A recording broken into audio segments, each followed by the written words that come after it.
It's a new week here on STL Sports Central. Joe Roderick, Mike Claiborne, Bernie Miklasz with you as our summer series rolls on, looking at who the best of the best are in St. Louis sports history to wear every single jersey number. We are through the single digits and we enter into the double digits now this week, guys.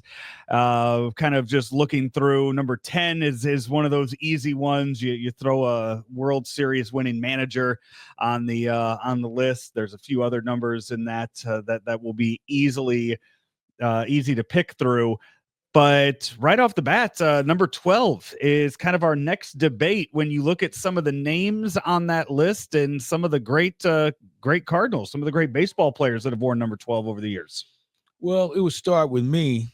Guy I idolized growing up was Bill White, all-star, in my opinion, the second most influential African-American pass behind Jackie Robinson to the game and what he meant on and off the field. And was a broadcaster too. I mean, he did everything. And when he was here in St. Louis, he was really good.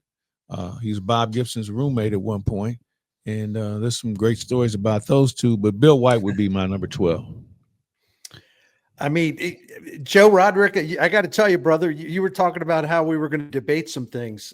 I don't think there's much of a debate on number 12. I mean, Bill White was not only a great player, and let me just, if I could real quick, and I'm not counting 1969 when he came back for a final year, but when you look at, from 1959 through 65, this dude made 5 all-star teams. He won 6 gold gloves 6 years in a row.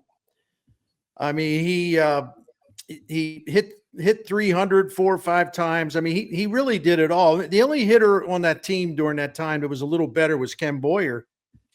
But it goes beyond, as my great longtime friend Mike Claiborne said, it really goes beyond just the baseball part, although the baseball career, especially in St. Louis, was fantastic. But this guy, Bill White, in addition to being one of the smartest people to ever be part of Major League Baseball, incredibly smart human being. This guy was a true trailblazer because, I was just looking over some notes, back in the day, according to the story, Harry Carey told Bill White, because Bill White, I guess, might have been questioning some stuff said on the air or whatever.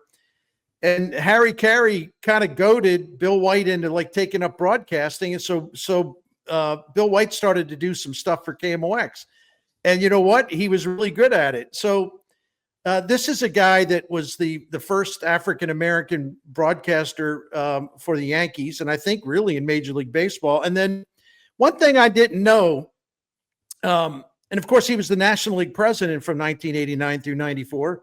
The one thing I didn't know, and I hope Claibs can tell us something about this because I can't tell you anything other than looking at the notes. He became the first African-American to actually do NHL games. Like Philadelphia Flyers. Yeah, I mean, come on now. I mean, this is unbelievable. What a career this guy had. I mean, the baseball stuff was awesome, but look at all the groundbreaking stuff he did after his career. I mean, a truly incredible baseball life, broadcasting life, right? Yeah, he was a whole man for all the reasons you mentioned.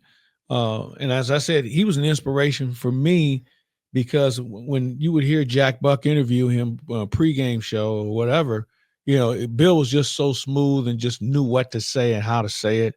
And the other story is when the Cardinals were training at Al Lang Field in Tampa, St. Pete, they had 2 separate hotels. They had one for black players and one for white players. And so Bill and Bob Gibson, Kurt Flood, they kind of had enough of that. So they go to August Busch. They have a meeting about the accommodations. And so, August Busch was kind of like, well, it's kind of a business. It's not on me. And so Bill said, hey, black people drink Budweiser too. And the light clicked. And August Busch realized, you know what? You're right. They do. He got a friend of his to buy the hotel the next day. And the day after that, they all moved in. They were second integrated team in Florida. Let me throw a name out there when it comes to number 12. And I think we will have debates like this as we go on with other numbers when it comes to the longevity that they played in St. Louis, but their overall careers and in other towns and other markets put them in kind of the running for this. But when you look at number 12s in St. Louis Cardinal history, a major impactful one was Lance Berkman and what he did in just 2 years in St. Louis. But again, it's one of those, you put in the whole career of Lance Berkman. It is right there neck and neck, but we're just talking here St. Louis. Yeah. They don't win the World Series without Berkman in 2011. He was huge that whole year. I mean, John Mozeliak, to his credit, signed Berkman at a time where Berkman's stock was pretty low. He was having problems with his knees. Frankly, he was overweight. He's about walking away. Right. And, I'm not just saying this to pat myself on the back, but I really liked the move because at the time he sort of bought low on Lance Berkman, and Berkman told him, he said, listen, man, I'm going to be in the best shape I've ever been when I report to training camp with the Cardinals. Because I don't want to end my career on the down notes that I've had the last couple of seasons. That dude had a great season. I mean, he hit 37 home runs. I think he drove in 95, something like that. And then he saved their season in Game 6 of the World Series because without Berkman having a huge hit that kept the Cardinals alive in extra innings because they were down 2 runs. I believe that's what it was. But without that hit, for example, there is no David Freese with the walk-off home running to end Game 6. So Lance Berkman was huge for the Cardinals, and then it kind of caught up to him, obviously. The knees started bothering me. He was hurt a lot in 2012. That was one of the great moves John Mozeliak ever made. You got to tip your cap to him because that was an outstanding move because he could play him in right field. He could play him at first base. He was a switch hitter. I'm a big-time Lance Berkman fan. So, he would be a worthy runner-up to Bill White. And I'm sure, if we look around, we can find some other number 12s, but it seems to me that's your top 2 choices in order. I would agree with you. I don't think Charlie Johnson makes the list. Former quarterback for the football Cardinals. He wasn't bad. Tony Banks wore number 12 too. If you want to throw him into the mix, Bernie. Probably not. I think I'd go with Charlie Johnson right over here. Yeah. Charlie Johnson was pretty good, man. He was. But remember, he was in the Army and he had to leave the team to go to the Army. And who was it? Gary Quazzo? I'm trying to think who the other quarterback that took over for him. But anyway, that's when the Cardinals were. He was. I've done these things from time to time, like where I pick the all-time NFL St. Louis team, but I've done the all-time NFL St. Louis quarterbacks, and Charlie Johnson's on that list. I forget where I had him, but you got, of course, Jim Hart. You got Kurt Warner. I think Charlie Johnson was next. Actually, I think he was probably the third. Right. Yeah, he was about the third best guy. And there were a couple others we could mention, but it's no big deal. I think those were the top 3.